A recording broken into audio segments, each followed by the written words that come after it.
देखो, सबसे पहली बात हमारी कमजोरी क्या है, हम परेशान हो जाते हैं। संसार में देखो तो परेशान, परमार्थ की तरफ देखो तो हम परेशान हो, ये हमारा आदत स्वभाव बन गया परेशान होना। थोड़ा सा धैर्यवान बनो, गंभीर बनो।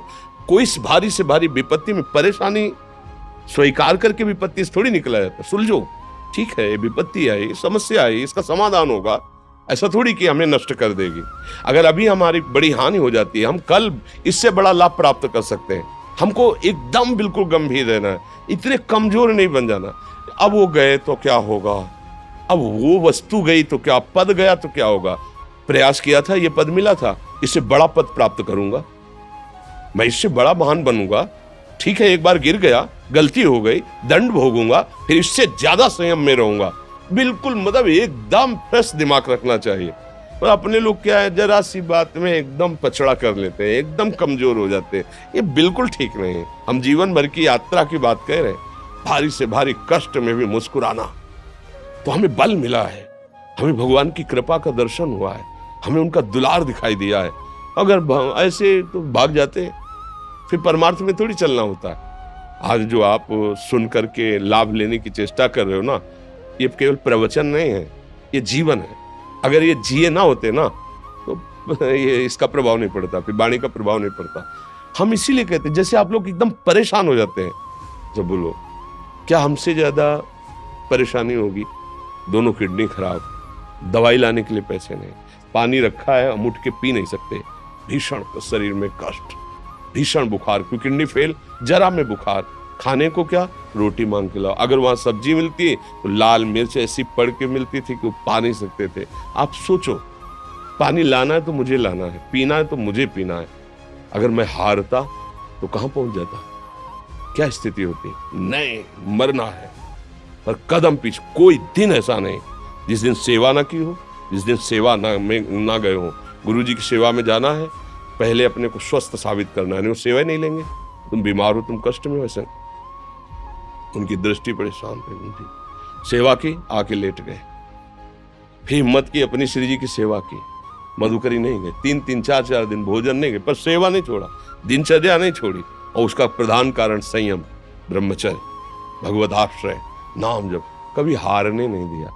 अभी भी थोड़ी देर बाद डायलिसिस शुरू हुआ, हारने, आपको हारे हुए नजर आ रहे हैं। शरीर में पीड़ा है, किडनी फेल है, ऐसा तो हम स्वस्थ बैठे हैं, पीड़ा है, बार बार प्यास लगती है, थोड़ा थोड़ा पानी मिलता है, लेकिन हम आनंदित हैं, हम प्रसन्न हैं। हम लड़ाई में हारे नहीं हैं, ना हारेंगे, हम जीत चुके हैं। हम अपने मालिक के भरोसे में अपना सब बात, तो वो ये हम अपनी बड़ाई नहीं बता रहे, हम आपको बता रहे समस्या। सोचो, तुम्हारे पास तो माँ है, भाई है, बहन है, परिवार है, कोई ना कोई तो है ना। मेरा किसी ने कभी जीवन में ध्यान भी नहीं दिया, क्यों? बचपन से बाबा जी बन गए, किसी से प्यार नहीं, किसी से संबंध नहीं, कोई जानकारी नहीं, हम कहाँ हैं, वो कहाँ, किसी से कोई मतलब नहीं। अच्छा, जवान साधु कौन श्रद्धा करे? कभी गांव जाने की हिम्मत नहीं पड़ती कि रोटी मांग ले, पता नहीं लोग क्या सोचेंगे, क्या भावना कर ले। हम दरवाजे पे खड़े हैं, क्या कैसी भाव, जो हमारे सामने आकाश वृत्ति से आया यौवन अवस्था में, वही पाया, अन्यथा भूखे रह गए। जब हम हर समय अपने को विवेक के द्वारा सावधान रखे तो हम कभी निराश नहीं हुए, कभी उदास नहीं हुए, कभी ऐसा नहीं लगा कि यार हम दुखी, कभी नहीं लगा। उसी का फल है कि उस सुख का संकेत मिल गया जहां दुख की निशानी भी नहीं है, वही उसी के बच्चे हो। हम सब उसी धातु से बने हुए हैं।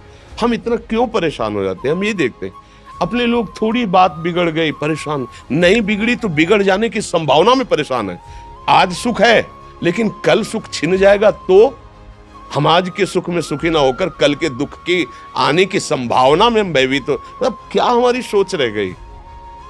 हमको इतना बलवान बनना है कि सुख और दुख दोनों हमको छू न सके। भारी से भारी सुख की व्यवस्था है तो अहंकार नहीं, हर्षित होकर किसी का अपमान न करे कि हम धनी, हम पदाधिकारी, अमुक। भारी से भारी दुख आया तो हमें किसी के सहयोग की जरूरत नहीं, हम फिर अपने कदम बढ़ाएंगे, हम फिर जुड़ी हुई अपनी भावनाओं को सजाएंगे। मस्त जीवन एकदम। तुम अविनाशी के बच्चे हो। शेर का बच्चा भेड़ों के बीच में फंसकर म्यों म्यों बोल रहा है, बस अगर दहाड़ना सीख जाए तो कोई भी उसे परास्त नहीं कर सकता। ऐसे भगवद अंश तू प्रपंच में फंसकर अपने को इतना दीन क्यों देख रहा है? तू ऐसा है कि भगवान के दिव्यास्त्र में भी ताकत नहीं तेरे को मार सके। तू अविनाशी का अविनाशी बच्चा है, विनाशी भोगों को, विनाशी शरीर को मैं मान के इतना भयभीत, इतना दुख ठीक नहीं। ये सबके लिए, केवल एक के लिए नहीं। आप समझो, आप लोग सोचते हैं हम गृहस्थ होकर भला ऐसी स्थिति कैसे। जनक जी सुखदेव जी के गुरु हैं और राजा हैं, महल है, रानियां हैं, नौकर है, चाकर। क्या सुखदेव जी जिनके शरीर में लंगोटी भी नहीं है, दिगंबर, परमहंस, परमहंस के गुरु हैं जनक जी जो राजा हैं। समझो आप ऐसा ना सोचे कि हम नौकरी कर रहे हैं, हम संसार में, हम गृहस्थ हैं, हम अध्यात्म की ऊंचाई पर नहीं चढ़ सकते। नहीं, आप एक सरकारी नौकरी या आप किसानी या व्यापार करते हुए आप एक अध्यात्म की ऊंचाई में चढ़ सकते हैं। और अध्यात्म ही है जो तुम्हें इस माया के दुख सुख से ऊपर उठा सकता है। दूसरा, चाहे जितनी संपत्ति आ जाए, आप सुखी नहीं हो सकते।